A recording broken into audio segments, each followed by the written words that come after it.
Assalamualaikum warahmatullahi wabarakatuh. Hari ini kelompok kami akan mempresentasikan tentang nenek moyang bangsa Indonesia. Yang pertama adalah dari teori Yunan. Salah satu tokoh yang mendukung teori ini adalah Muhammad Ali. Menurut Muhammad Ali, bangsa Indonesia berasal dari daerah Mongol. Teori ini juga disetujui oleh R.H. Gelden dan J.H. Kern. Dasar dari teori Yunan adalah hasil temuan teknologi dan persamaan bahasa. Berdasarkan penemuan kapak tua di wilayah Nusantara, bentuk kapak tersebut memiliki kesamaan dengan temuan kapak di wilayah Asia Tengah. Dari segi kebahasaan, bahasa Melayu yang berkembang di Nusantara memiliki kesamaan dengan bahasa Kampa yang berkembang di Kamboja. Persamaan ini memunculkan dugaan bahwa penduduk Kamboja berasal dari daerah Yunan. Teori Nusantara. Menurut teori ini, bangsa Indonesia berasal dari wilayah Indonesia itu sendiri. Teori ini didukung oleh Muhammad Yamin, J. Crawfords, dan Goris Keraf. Teori ini menyatakan bahwa nenek moyang bangsa-bangsa Nusantara berasal dari bangsa Melayu. Orang Melayu bukan dari orang luar, melainkan keturunan dari Homo solowensis dan Homo wajakensis. Dalam teori ini terdapat dua perbedaan dalam bahasa, yaitu bahasa Austronesia yang dikembangkan di Nusantara dan bahasa Indonesia Eropa yang berkembang di Asia Tengah. Teori out of Africa. Teori ini merupakan teori yang dikemukakan oleh ahli genetika berasal dari Amerika Serikat yang bernama Max Ingman. Teori ini menyatakan menurut penelitiannya bahwa manusia modern di Afrika ada sejak kurun waktu 100 hingga 200 ribu tahun lalu. Teori ini berdasarkan pada penelitian DNA yang dimana pada manusia atau gen manusia tidak terdapat pada spesies gen manusia purba.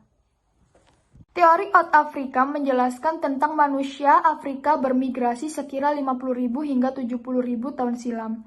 Wilayah tujuannya adalah Asia Barat dengan melewati dua jalur. Jalur pertama mengarah ke Sungai Nil dengan melintasi semenanjung Sinai ke arah utara. Terus jalur kedua adalah pertama bermula dari Afrika mengarah ke atau melewati Laut Merah. Teori out of Taiwan. Teori out of Taiwan dikemukakan oleh Peter Billwood dan Robert Blas. Teori ini didukung oleh Harry Truman Simanjuntak. Teori out of Taiwan merupakan pertentangan dari teori Yunan. Menurut teori out of Taiwan, manusia di Kepulauan Nusantara berasal dari Taiwan. Melalui pendekatan linguistik, didapatkan kesimpulan bahwa keseluruhan bahasa yang digunakan oleh suku-suku di Kepulauan Nusantara memiliki rumpun sama, yaitu rumpun Austronesia. Dengan kata lain, akar dari keseluruhan cabang bahasa yang digunakan oleh leluhur di Nusantara berasal dari rumpun Austronesia di Formosa atau Taiwan. Bangsa Melanesia. Bangsa Melanesia berasal dari Teluk Tonkin. Fakta tentang asal bangsa ini didasarkan pada penelitian terhadap benda-benda peninggalan seperti pebble dan kapak pendek. Benda-benda tersebut ditemukan di pegunungan Baeksan di daerah Hobbins. Bangsa Melanesia atau Papua Melanosoid termasuk rumpun Vedoid Australoid yang memiliki ciri-ciri fisik antara lain kulit kehitam-hitaman, badan kekar, rambut keriting, mulut lebar, dan hidung mancung. Kebudayaan bangsa Melanesia atau Papua Melanosoid digolongkan dalam budaya Mesolitikum. Keturunan bangsa Melanesia saat ini antara lain penduduk di pedalaman Malaya, penduduk Aitat di pedalaman Filipina, suku Sake di Siak, serta orang-orang Papua dan Kepulauan Melanesia. Bangsa Proto-Melayu. Bangsa Proto-Melayu mulai bermigrasi ke wilayah Nusantara sekitar tahun 2000 sebelum Masehi. Bangsa Proto-Melayu termasuk rumpun ras Mongoloid dari daerah Yunan. Bangsa Proto-Melayu memiliki ciri fisik antara lain kulit sawo matang, rambut lurus, badan tinggi ramping, serta bentuk mulut dan hidung sedang. Kebudayaan Proto-Melayu termasuk kebudayaan batu muda, Neolitikum. Kebudayaan kapak persegi dibawa oleh bangsa Proto-Melayu melalui jalur barat, sedangkan kebudayaan kapak lonjong melalui jalur timur. Keturunan bangsa Proto-Melayu antara lain suku Toraja, Sasak, Dayak, Nias, Batak, dan Kubu. Bangsa Deutero Melayu. Bangsa Deutero Melayu bermigrasi ke wilayah Nusantara pada 500 sebelum Masehi. Bangsa Melayu muda merupakan hasil percampuran antara bangsa Proto-Melayu dan bangsa Arya. Bangsa Deutero Melayu memiliki ciri fisik yang tidak jauh berbeda dengan mayoritas penduduk Indonesia saat ini. Proses migrasi bangsa Deutero Melayu di Kepulauan Nusantara dilakukan melewati jalur barat, yaitu daerah Semenanjung Malaka, Sumatera, kemudian menyebar ke beberapa wilayah di Nusantara. Bangsa Neutro Melayu membawa kebudayaan logam. Keturunan bangsa Neutro Melayu di Indonesia antara lain suku Aceh, Minangkabau, Jawa, Bali, Bugis, dan Makassar. Perkembangan kehidupan masyarakat praaksara dibagi menjadi 3. Yang pertama, masa berburu dan mengumpulkan makanan. Yang kedua, masa bercocok tanam dan beternak. Yang ketiga, masa perundakian. Di sini saya akan menjelaskan tentang masa berburu dan mengumpulkan makanan. Masa berburu dan mengumpulkan makanan merupakan tahap awal kehidupan manusia.